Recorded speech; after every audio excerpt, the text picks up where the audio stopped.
N'ira jamais assez. C'était dans ce lit, il y a de cela 2 ans jour pour jour, que Leslie a vécu l'histoire la plus embarrassante de sa vie entière. Oui, ce jour-là, elle avait dit oui devant monsieur le maire à son époux, Paul. Paul, l'amour de sa vie, la crème des crèmes, son chocolat blanc. Ah oui, son café corsé. Le seul être qui comptait dans sa vie. Leslie, chef d'entreprise, femme très dynamique, très belle, avait longtemps rêvé de ce jour. Ce jour fatidique qui devait finalement arriver. Ce soir, lors de la soirée, des centaines de milliers d'amis du couple y étaient, flambant neufs, tout beau, tout flamme. Des femmes sveltes, bien coiffées, trop stylées, avec un harem unique. Dévorer le charmant Paul Dieu. Que dis-je du regard désespéré de Leslie, qui entrevoyait autre chose.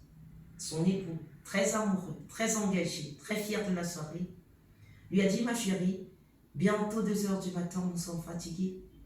Faudrait-il qu'on aille se reposer pour quelques minutes? Et sa dame qui lui a dit: mon cœur, c'est tout ce que j'attendais. Il faut bien qu'on se retrouve dans notre chambre. Faut pas chier cette soirée incroyable, plein d'émotions. Dans cette chambre, ils sont installés. Sur ce lit, ils sont couchés. Quelques minutes plus tard, c'est Paul qui dira à sa femme, Leslie: Leslie, tu sais, tu es mon électrophorèse, tu es mon chocolat blanc, tu es le sang qui circule dans mon cœur, tu es tout ce que j'ai de plus beau sur la terre. Je voudrais simplement que tu sois mon cœur.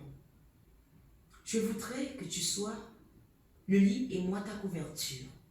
Que tu sois ma rose et un peu moins mes épines. Je voudrais vivre une histoire extraordinaire, en amour parfait, en mélange de passion, d'amour, de paix, de bonheur avec toi. Tu sais, mon amour préféré, ma petite fleur, mon orchidée. Ah, tu es tout ce qu'il y a de plus merveilleux dans ma vie. Avant toi, je n'en ai pas connu. Et après toi, ça sera toujours toi. Sache que il n'y a que toi qui compte. Les autres, je les note comme un ensemble vide. Quand tu es là, mon cœur bat au rythme des tam-tams. Oui, j'aimerais dire, sans risque de me tromper, que tu es la corde de ma guitare. Je lirai ton corps comme une tablature, parce que tu as un corps réceptionné. Ma chérie, puis-je me permettre de te demander une faveur? La Leslie qui dit oui, que puis-je te répondre?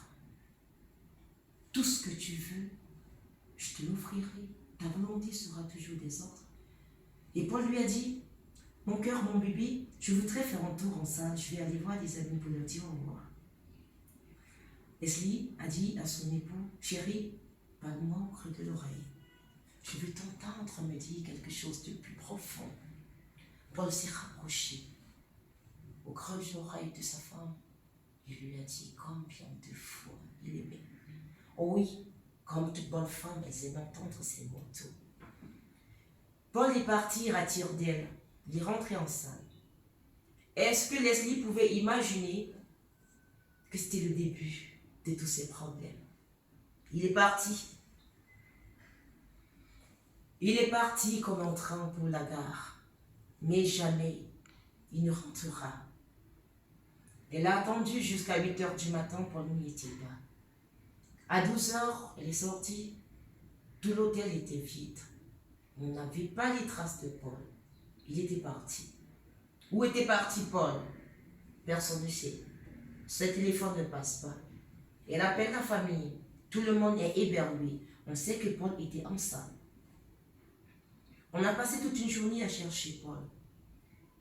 La mariée était en larmes. La mariée était décoiffée. La mariée était devenue l'ombre d'elle-même. Elle ne vivait plus la passion, mais plus le désespoir. Plutôt le désespoir. Elle était chagrinée dans sa peau, écorchée par cette disparition subite. Oh oui, les SOS, on en a lancé. Les médias ont relayé. Mais il se faisait tard. Paul était parti avec son ex. Paul était parti très loin avec son ex. Il était déjà hors du Cameroun. Tout était planifié. Il a fait mal à Leslie. Quelques jours après leur arrivée du côté de la France, quelqu'un l'a vu passer au Château Rouge. C'est là qu'il envoie la nouvelle à Leslie au Cameroun. Elle a fait une crise. Elle en a souffert pendant quelques années. Paul, sans savoir que qui crache en l'air reçoit en plein visage, vivait le parfait amour de l'autre côté, ayant abandonné une femme à l'hôtel, sans se poser des questions. Il était dans les bras de Mirabelle. Mirabelle était tellement belle qu'on l'a confondue à une étoile. Mais le diable peut être aussi très beau, ça n'enlèvera rien à son nom. Quelques années plus tard, c'est Mirabelle qui va créer un petit souci et qui va faire paître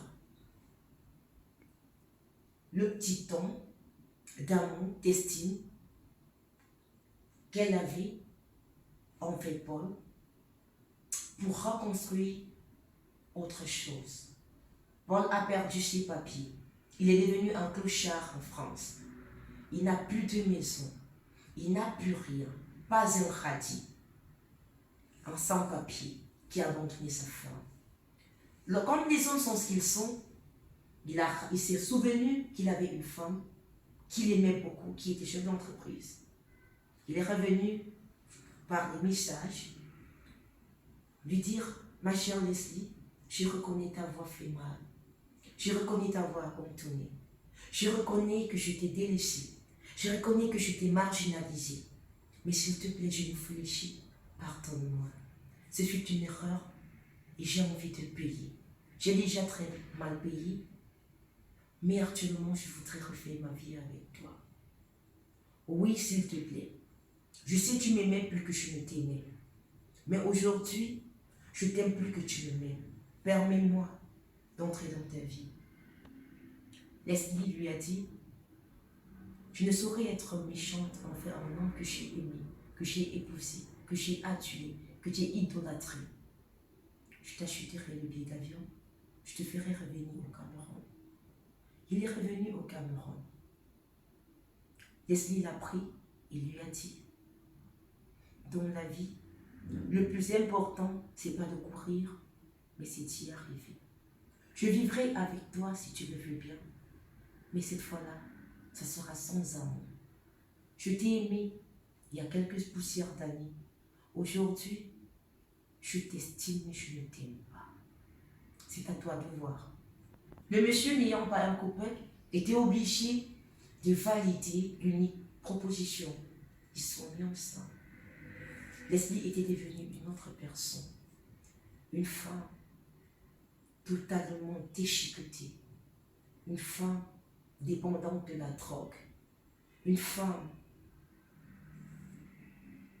qui n'était plus celle qu'il avait connue. Il a voulu reconstruire celle qu'il a détruite. Mais là, il suffit très tard. Et un bon matin, il s'est réveillé, tout seul dans le lit. Leslie, suspendue au bout d'un fil, dans les toilettes. Triste femme. Lui, il n'a pas pu supporter cette tragédie. Il a décidé également de mettre fin à sa vie. Et c'est comme ça qu'on a trouvé les 2 tourtereaux avec une lettre bien rédigée par l'amour de Paul au chevet du lit. Une histoire très belle qui n'a pas su être exploitée et qui finit comme un cheval qui abandonne son maître. Dans cette histoire, vous vous reconnaîtrez certainement. Je l'ai racontée, elle vient de la sœur de Leslie. Sachez faire le bon discernement. Sachez jusqu'où vous pouvez aller. Respectez vos engagements. La vie paraît peut-être très longue, pourtant très courte. Tout ce qu'on fait sur cette terre, elle nous rattrape. Entre être et paraître, je demeure. Je vous aime.